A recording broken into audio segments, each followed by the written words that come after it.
Subscribe कीजिए कुंडलनी जागरण को और प्रेस कीजिए बेल आइकन को, जिससे कि आपको मिल सके हमारी लेटेस्ट वीडियो सबसे पहले। सत्य को खोजने वाले सभी साधकों को हमारा प्रणाम।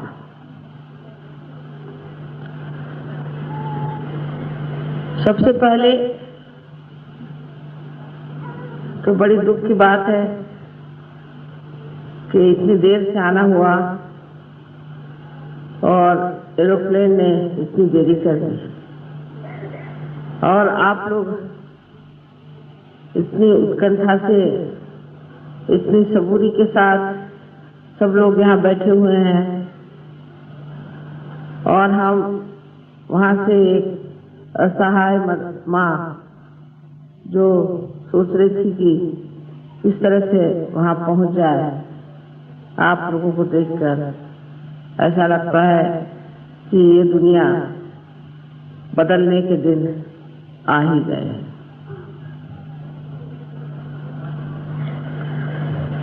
आपकी उत्कंठा बिल्कुल जाहिर है और आपकी इच्छा यही है कि हम सत्य को प्राप्त करें। सत्य के बारे में एक बात कहनी है कि सत्य जैसा है वैसा ही है। अगर हम चाहें कि उसे हम बदल दें तो उसे बदल नहीं सकते, और अगर हम चाहें कि अपने बुद्धि या मन से कोई एक धारणा बनाकर उसे सत्य कहें तो वो सत्य नहीं हो सकता।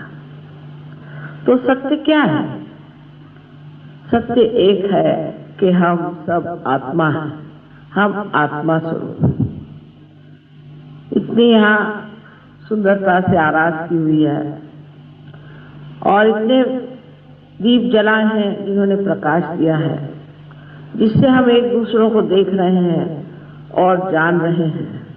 पर अगर यहाँ अज्ञान का अंधार हो, अंधियारा छाया हुआ हो और हम उस अज्ञान में खोए हुए हैं, तो एक ही बात जाननी चाहिए कि हम सब प्रकाशमय हो सकते हैं और हमारे अंदर भी दीप जल सकता है। और ये दीप हम बहुत आसानी से प्रज्वलित कर सकते हैं, जला सकते हैं और उसका उजाला सारे संसार में हम फैला सकते हैं। आज तक परमात्मा के नाम पर बड़ी मेहनत की गई है। परमात्मा के विश्वास पर ही हम लोग जुटे रहे हैं। ये बात और किसी देश में नहीं जो हमारे देश में है कि कितनी भी विपत्तियां आई, कितनी भी तकलीफ हुई, तो भी हम सोचते रहे कि एक दिन ऐसा आएगा कि परमात्मा हमें जरूर रास्ता दिखाएगा और हम उस सुवर्ण दिन की राह देखते रहे जहां हम अपने मोक्ष को प्राप्त करेंगे। हमें सिर्फ अपने अज्ञान से मोक्ष मिलना है और ये अज्ञान हमारे अंदर तरह तरह की चीजों से बसा हुआ। जैसे कि बचपन से कोई बात बताई जाती है, चार लोगों से सुनते हैं, या हम किसी एक धर्म में पैदा हो गए तो उस धर्म की बातें जो चल पड़ी वही हमारे लिए विशेष हो जाती और वो हर जगह अलग अलग रूप लेकर के ऐसी कुछ विचित्र हो जाती है कि हमारे बच्चे पूछते हैं कि ये सब करने से क्या फायदा हुआ। आप इतना सब कुछ करते हैं लेकिन आप में तो कोई अंतर नहीं हुआ।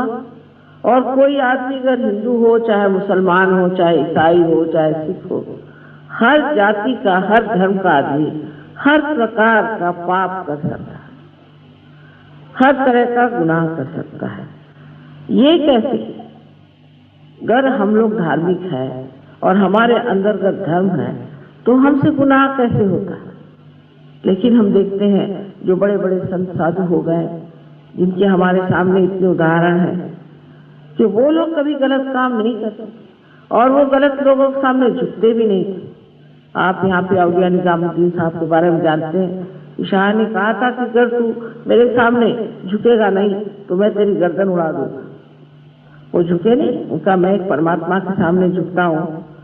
और आप आगे भी जानते हैं कि उसके बाद उसी शाह की ही गर्दन उड़ गई।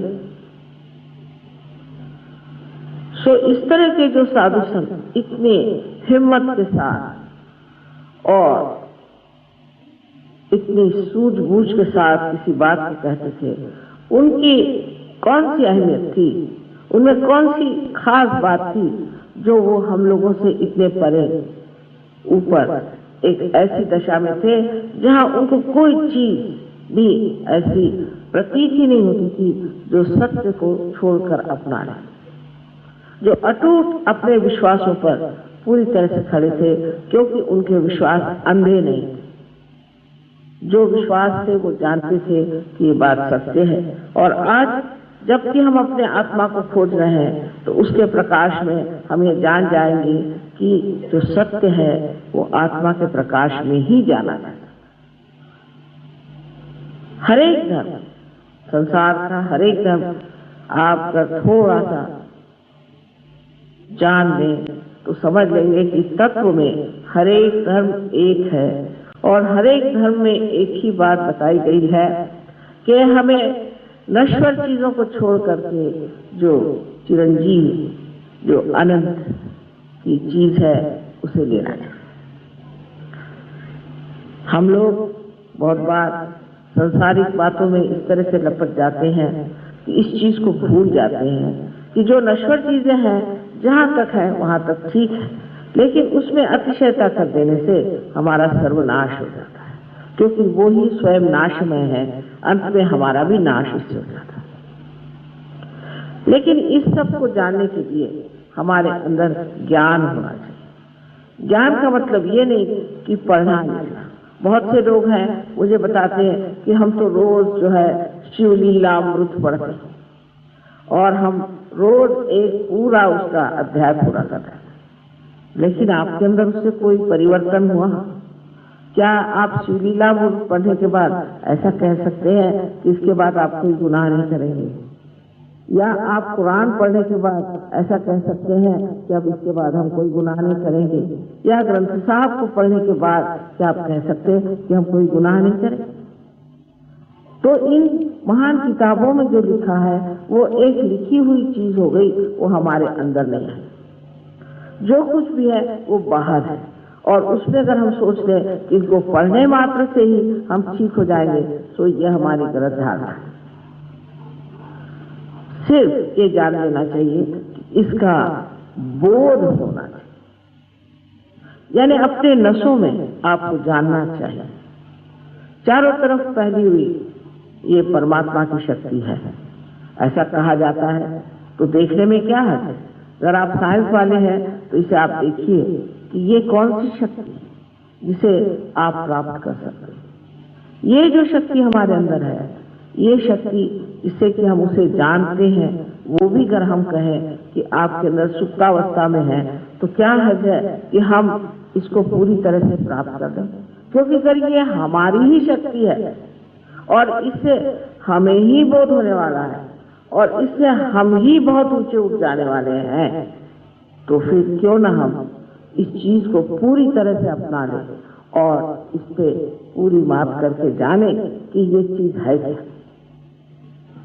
आपसे पहले ही बताया गया है, डॉक्टर साहब कह रहे थे कि हमारे अंदर कुंडलिनी नाम की शक्ति है, हमारे अंदर चक्र है और कुंडलिनी जागरण होती है, उससे हमारा ब्रह्मरंध्र जो है, जो तालु भाग है, वो खुल जाता है और उसमें से ठंडी ठंडी हवा आने लगती है और आप चारों तरफ भी ठंडी ठंडी हवा देते। पर इसका क्या प्रमाण? ये जो ठंडी ठंडी हवा है यही वो चीज है जिसे परम चैतन्य कहते हैं।